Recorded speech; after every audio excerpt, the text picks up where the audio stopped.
Hello dear friends, welcome to Lincy's link. എല്ലാ കൂട്ടുകാർക്കും ലിൻസീസ് ലിങ്കിലേക്ക് സ്വാഗതം. ലിൻസീസ് ലിങ്കിൽ ഇന്ന് നമ്മൾ കാണാൻ പോകുന്നത് ചെടികൾക്കൊക്കെ സപ്പോർട്ട് കൊടുക്കുന്നതിന് ഇതേപോലെ മോസ്റ്റിക് കൊണ്ട് സപ്പോർട്ട് കൊടുക്കുന്നതിന് ഒരു ഈസി ആയിട്ടൊരു മെത്തേഡുണ്ട്. നമ്മുടെ വീട്ടിലൊക്കെ ഉണ്ടാക്കാൻ പറ്റിയ ഒരു മെത്തേഡാണ്. അത് വെറും PVC പൈപ്പും ഒരു കയറും ഉപയോഗിച്ച് എങ്ങനെയാണ് ഉണ്ടാക്കുന്നതെന്ന് ഞാൻ കാണിച്ചു തരാം. ഓക്കെ, അപ്പോൾ വീഡിയോയിലേക്ക് പോകുന്നതിന് മുൻപ് ലിൻസീസ് ലിങ്കിൽ ആദ്യമായിട്ട് വരുന്ന കൂട്ടുകാർ ആരെങ്കിലും ഉണ്ടെങ്കിൽ ഇപ്പോൾ സബ്സ്ക്രൈബ് ചെയ്യാൻ മറക്കരുത്. അതിനോടൊപ്പം തന്നെ അതിൻ്റെ അടുത്തായിട്ടൊരു ബെല്ലൈക്കൺ ഉണ്ട്, അതിൽ ഓൾ എന്ന ഓപ്ഷൻ പ്രസ് ചെയ്യാൻ മറക്കരുത്. ഓക്കെ, എന്നാൽ മാത്രമേ ഞാൻ അപ്ഡേറ്റ് ചെയ്യുന്ന വീഡിയോസിൻ്റെ നോട്ടിഫിക്കേഷൻ നിങ്ങൾക്ക് കിട്ടത്തുള്ളൂ. ഓക്കെ, അപ്പോൾ നമുക്ക് വീഡിയോയിലേക്ക് പോകാം. ഇതാണ് നമ്മൾ കടയിൽ നിന്നൊക്കെ വാങ്ങുന്ന മോസ്റ്റിക്. ഇത് നമ്മളെല്ലാവരും സാധാരണയായിട്ട് ചെയ്യുന്ന ഇതുപോലെ വാങ്ങി നമ്മൾ വെച്ച് ചെടികൾ സപ്പോർട്ട് ചെയ്ത് കൊടുക്കുകയാണ്. അന്നേരം ഇതിൽ കയറി ചെടികൾ മുകളിലേക്ക് വളർന്നു പോകും. ഇത് ഫിലോഡെൻഡ്രോൺ മൈക്കൻസ്, അതുപോലെ തന്നെ ഫിലോഡെൻഡ്രോൺ മൂൺഷൈന്, അങ്ങനെ പല വെറൈറ്റീസും നമുക്ക് ഇതേപോലെ, എസ്പെഷ്യലി ഫിലോഡെൻഡ്രോൺ വെറൈറ്റീസും അതുപോലെ പോത്തോസും മണി പ്ലാന്റ് ഒക്കെയാണ് ഇതേപോലെ നമ്മൾ വളർത്തി വിടാറുള്ളത്. അപ്പോൾ നിങ്ങളുടെ കയ്യിൽ ഏത് ചെടിയാണെങ്കിലും ഇതേപോലെ ഒന്ന് സപ്പോർട്ട് ചെയ്ത് നോക്കുക. അതിൻ്റെ ഗ്രോത്ത് കൂടുകയും ചെയ്യും, കാണാൻ നല്ല ബുഷിയായിട്ടിരിക്കുകയും ചെയ്യും. ഇത് നമുക്ക് ഇൻഡോറിലൊക്കെ നല്ല ഒരു സ്റ്റൈലിംഗ് പ്ലാന്റ് ആയിട്ട് ഇതേപോലെ നമുക്ക് വെച്ച് കൊടുക്കാൻ പറ്റും. നിങ്ങൾ ഇപ്പോൾ ഒന്ന് കമൻറ്റ് ചെയ്തേക്കാം, നിങ്ങൾ എങ്ങനെയാണ് മോസ്റ്റിക് ഉണ്ടാക്കാറുണ്ടോ അതോ വാങ്ങിക്കുകയാണോ ചെയ്യാറുള്ളതെന്ന്. ഈ മെത്തേഡ് നിങ്ങൾക്ക് ഇഷ്ടപ്പെടുവാണെങ്കിൽ തീർച്ചയായിട്ടും നിങ്ങൾ വീട്ടിലെല്ലാവരും ചെയ്ത് നോക്കണം. ഓക്കെ, ഇതിന് വേണ്ടിയിട്ട് ഉള്ള കാര്യങ്ങൾ എന്ന് പറഞ്ഞാൽ ജസ്റ്റ് നമുക്കൊരു PVC പൈപ്പോ അല്ലെങ്കിൽ ഇതേപോലത്തെ ഒരു പൈപ്പ് വേണം. അതുപോലെ കുറച്ച് കയറും, ഇതേപോലെ ഇഴക്കയർ എന്ന് പറയും. ഈ കയറാണ് ഇതുണ്ടാക്കാനായിട്ട് ഏറ്റവും നല്ലത്. ആദ്യം തന്നെ നമ്മൾ കയറ് ഇതേപോലെ ഒന്ന് കെട്ടിട്ട് കൊടുക്കുക. ജസ്റ്റ് അഴിഞ്ഞു പോകാൻ പറ്റാത്ത പോലെ നല്ല ടൈറ്റായിട്ട് ഇങ്ങനെ കെട്ടിക്കൊടുക്കുക. ഇല്ല എങ്കിൽ നിങ്ങൾക്ക് വേറൊരു കാര്യം ചെയ്യാൻ പറ്റും. ഗ്ലൂ ഗണ്ണുണ്ടെങ്കിൽ അത് ഗം ഇതേപോലെ തേച്ച് കൊടുത്തിട്ട് കയറ് ചുറ്റി കൊടുത്താൽ മതി. വളരെ ഈസി ആയിട്ട് നിങ്ങൾക്കിത് ഉണ്ടാക്കാൻ പറ്റും. അതുപോലെ തന്നെ ഞാൻ കാണിച്ചു തരാം ഇത് എങ്ങനെയാണ് നമ്മൾ ചെടിച്ചട്ടിയിൽ വെക്കുന്നതെന്നും എങ്ങനെയാണ് സപ്പോർട്ട് കൊടുക്കേണ്ടതെന്നും ഞാൻ പറഞ്ഞുതരാം. അപ്പോൾ നിങ്ങൾ വീഡിയോ അവസാനം വരെ കാണാൻ മറക്കരുത്. ഇത് കണ്ടോ, ജസ്റ്റ് ഇതേപോലെ ചുറ്റി കൊടുക്കുക. ഇത്രയും നമ്മളിതിൻ്റെ അകത്ത് ചെയ്യുന്നുള്ളൂ. ഇത് ഇങ്ങനെ ചുറ്റുന്നത് ഇച്ചിരി ഒരു സമയമെടുക്കും, എന്നാലും കുഴപ്പമില്ല. നമുക്ക് നല്ലൊരു പ്ലാന്റിനൊക്കെ നല്ല സപ്പോർട്ട് കൊടുക്കാമല്ലോ. ഈ ലോക്ക്ഡൗൺ സമയത്ത് ആരും പുറത്തെങ്ങും പോയി ഇത് മോസ്റ്റിക് വാങ്ങാനോ ഒന്നും പോകണ്ട. ഇതേപോലെ ചെറുതായിട്ട് നമ്മളൊന്ന് ട്രൈ ചെയ്ത് നോക്കിയാൽ മതി. നല്ലപോലെ ചെടികൾക്ക് സപ്പോർട്ട് കിട്ടുന്നതായിരിക്കും. നല്ലപോലെ വളർന്ന് ചെടികൾക്ക് മുകളിലോട്ട് പോകാൻ പറ്റും. ഓക്കെ, കണ്ടോ, ഇതേപോലെ നല്ല ടൈറ്റായിട്ട് വേണം നമ്മളിത് ചുറ്റി കൊടുക്കാൻ വേണ്ടിയിട്ട്. ലൂസായിട്ടാണ് നമ്മൾ കെട്ടുന്നതെങ്കിൽ ഇത് പെട്ടെന്ന് തന്നെ അഴിഞ്ഞു പോകാനുള്ളൊരു ചാൻസ് ഉണ്ട്. അതുകൊണ്ട് ആ ഒരു കാര്യം നിങ്ങൾ പ്രത്യേകം ശ്രദ്ധിക്കണം. നല്ല ടൈറ്റായിട്ട് ഇതേപോലെ റോൾ ചെയ്ത് പോവുക.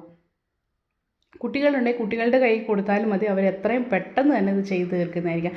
അപ്പോൾ നമ്മുടെ കയറ് കൊണ്ട് കെട്ടിയ നമ്മുടെ ചെടികളുടെ സപ്പോർട്ട് ഇവിടെ റെഡി ആയിട്ടുണ്ട്. കണ്ടോ, ഇത്രയേ ഉള്ളൂ കാര്യം. എന്ത് ഈസി ആയിട്ടാണ് അല്ലേ? അപ്പോൾ എല്ലാവരും ഇത് നിങ്ങളൊന്ന് ട്രൈ ചെയ്ത് നോക്കണം. ഇനി ഇത് എങ്ങനെയാണ് നമ്മൾ ചെടികൾക്ക് സപ്പോർട്ട് കൊടുക്കുന്നതെന്ന് നോക്കാം. ഓക്കെ, ഞാൻ പറഞ്ഞല്ലോ നമുക്ക് ഫിലോഡെൻഡ്രോൺ ചെടികളും അതുപോലെ മണി പ്ലാന്റ്സ് ഒക്കെയാണ് വളരെ ഭംഗിയായിട്ട് വെച്ച് കൊടുക്കാൻ പറ്റും. അങ്ങനെ നമ്മുടെ ചെടി ഇതാണ്. ഈ ചെടിക്കാണ് ഞാൻ സപ്പോർട്ട് കൊടുക്കാൻ പോകുന്നത്. ഈ ഒരു പരുവത്തിൽ വളർന്നു വരുന്ന ഈ ഒരു പരുവത്തിൽ തന്നെ നമ്മൾ സപ്പോർട്ട് കൊടുക്കുക. അപ്പോൾ വളരെ ഈസി ആയിട്ട് അതിൽ സപ്പോർട്ട് അത് തന്നെ പിടിച്ച് കയറിപ്പോയിക്കോളും. അതുപോലെ കുറച്ച് വലിപ്പമുള്ള വലിയ ചെടികളാണെന്നുണ്ടെങ്കിൽ നിങ്ങൾക്ക് ഇതേപോലെ നട്ടതിന് ശേഷം ഇതേപോലെ പൈപ്പ് വെച്ച് കൊടുക്കുക. അതിനുശേഷം ചെറിയ ചണം ഉപയോഗിച്ച് ഒന്ന് ടൈ ചെയ്ത് കൊടുക്കുക. ഈ ചെടി ആ പൈപ്പിലേക്ക് ചേർത്ത് വെച്ച് ചെറുതായിട്ടൊന്ന് സപ്പോർട്ട് ചെയ്ത് കൊടുക്കുക. ഒന്ന് കെട്ടിക്കൊടുക്കുകയാണെങ്കിൽ അത് തന്നെ കിളിച്ചു പോയിക്കോളും. ഞാനിവിടെ ചെറുതായിട്ടൊരു കുഴി എടുത്തു, അതിലേക്ക് നമ്മുടെ ഈ പൈപ്പ് ഇറക്കി വെച്ചു. പൈപ്പ് ഇറക്കി വെച്ചതിന് ശേഷം ചെറിയൊരു കല്ല് എടുത്ത് ഇങ്ങനെ ഒന്ന് വെച്ച് ഒന്ന് സപ്പോർട്ട് കൊടുത്തു. കാരണം പൈപ്പ് ഇളകി താഴെയൊന്നും വീഴാതിരിക്കാൻ വേണ്ടിയിട്ടാണ് അങ്ങനെ ചെയ്തത്. അതിനുശേഷം നമ്മൾ മണ്ണിട്ട് കൊടുക്കുകയാണ്. നല്ല രീതിയിൽ അതിന് ചുറ്റും മണ്ണിട്ട് ആ പൈപ്പിനെ നമ്മളൊന്ന് ഉറപ്പിച്ചു കൊടുക്കുക. അപ്പോൾ ചെറിയ കാറ്റോ അല്ലെങ്കിൽ ആരെങ്കിലും ഒന്ന് വന്ന് അബദ്ധത്തിലൊന്ന് തട്ടിയാലൊന്നും വീഴത്തൊന്നുമില്ല. നല്ലതുപോലെ നമ്മൾ ഇതേപോലെ ഉറപ്പിച്ചു കൊടുക്കുക. മണ്ണൊക്കെ ഇട്ട് ഉറപ്പിച്ചു കൊടുക്കുക. അത് നിങ്ങൾ എങ്ങനെയാണോ അതുപോലെ ചെയ്തു കൊടുക്കുക. ഓക്കെ, ഞാനിവിടെ ചെടി ഇതേപോലെ ചെയ്തതിന് ശേഷം ഇനി നമുക്ക് ഈ ചെടി ഇപ്പോൾ കയറ് വെച്ച് കെട്ടി കൊടുക്കേണ്ട കാര്യമില്ല, ചെടിയും ആ പൈപ്പുമായിട്ട്. കാരണം ഈ വളർന്നു വരുന്ന പ്രായം, അന്നേരം ചെടി അതിൽ തന്നെ കയറി പിടിച്ച് തന്നെ വളർന്ന് മുകളിലേക്ക് വരും. ഫുൾ വളർന്നു കഴിയാൻ നേരം ഒത്തിരി ഭംഗിയായിരിക്കും ഈ ചെടി കാണാനായിട്ട്. നിങ്ങൾക്ക് ഇതേപോലെ വളർത്താൻ പറ്റിയ ഒരു ചെടിയാണ് നമ്മുടെ പോത്തോസ് അഥവാ മണി പ്ലാന്റിൻ്റെ എല്ലാ വെറൈറ്റീസും. നിയോൺ പോത്തോസ് ആയാലും മാർബിൾ ക്വീൻ ആയാലും നിങ്ങൾക്ക് ഇതേപോലെ വളർത്തിക്കൊണ്ട് വരാൻ പറ്റും. ഇതേപോലെ ഞാൻ കുറേ നാൾ മുമ്പ് ചെയ്തതാണ്. ഇത് PVC പൈപ്പിലാണ് ചെയ്തേക്കുന്നത്.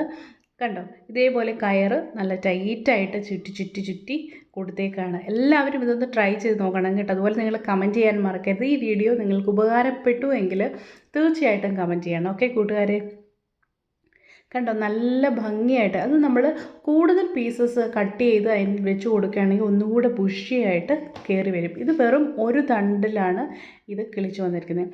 ഇതും അടുത്ത വേറൊരു വെറൈറ്റിയാണ്.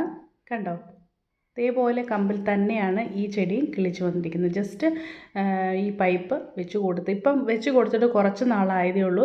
ഇതിനി അതിൻ്റെ അകത്തൊന്ന് സപ്പോർട്ട് കിട്ടി ഒന്ന് വളർന്നു വരണം. അപ്പോൾ വളരെ ഈസി ആയിട്ടുള്ളൊരു മെത്തേഡാണ്. നിങ്ങൾക്ക് ഇഷ്ടപ്പെട്ടു കാണുമെന്ന് ഞാൻ പ്രതീക്ഷിക്കുന്നു. വീഡിയോ ഇഷ്ടപ്പെട്ടാൽ ലൈക്ക് ചെയ്യാൻ മറക്കരുത്. ഓക്കെ, അതുപോലെ നമ്മൾ മഴക്കാലത്തുള്ള ചെടികൾ, അതായത് മഴക്കാലത്ത് ചെടികളൊക്കെ എങ്ങനെ നോക്കണമെന്നൊരു വീഡിയോ അടുത്തതായിട്ട് വരുന്നുണ്ട്. പ്രത്യേകിച്ച് നമ്മുടെ 10 മണി ചെടികൾ, റോസാ ചെടികൾ, അഡീനിയം പോലുള്ള ചെടികളൊക്കെ മഴക്കാലത്ത് എങ്ങനെ നോക്കണമെന്നുള്ളൊരു വീഡിയോ ഉടൻ വരുന്നുണ്ട്. ഓക്കെ, അന്നേരം കൂട്ടുകാരെല്ലാവരും കുറേ പേര് എന്നോട് പറഞ്ഞു ഞങ്ങൾക്ക് നോട്ടിഫിക്കേഷൻ കിട്ടുന്നില്ല എന്ന്. അതുകൊണ്ട് നിങ്ങൾ ആ ബെൽ ഐക്കണിൽ ഓൾ എന്ന ഓപ്ഷൻ ഇപ്പോൾ ഒന്ന് പ്രസ് ചെയ്യുക. അന്നേരം ഓൾ ആണെങ്കിൽ ഞാൻ അപ്ഡേറ്റ് ചെയ്യുന്ന എല്ലാ വീഡിയോസും നിങ്ങൾക്ക് കിട്ടുന്നതായിരിക്കും. അപ്പോൾ എല്ലാ കൂട്ടുകാർക്കും, വീഡിയോ അവസാനം വരെ കണ്ട എല്ലാ കൂട്ടുകാർക്കും ഒരു ബിഗ് താങ്ക് യു. അപ്പോൾ നമുക്ക് വേറൊരു വീഡിയോയുമായി വീണ്ടും കാണാം. See you next video friends. By.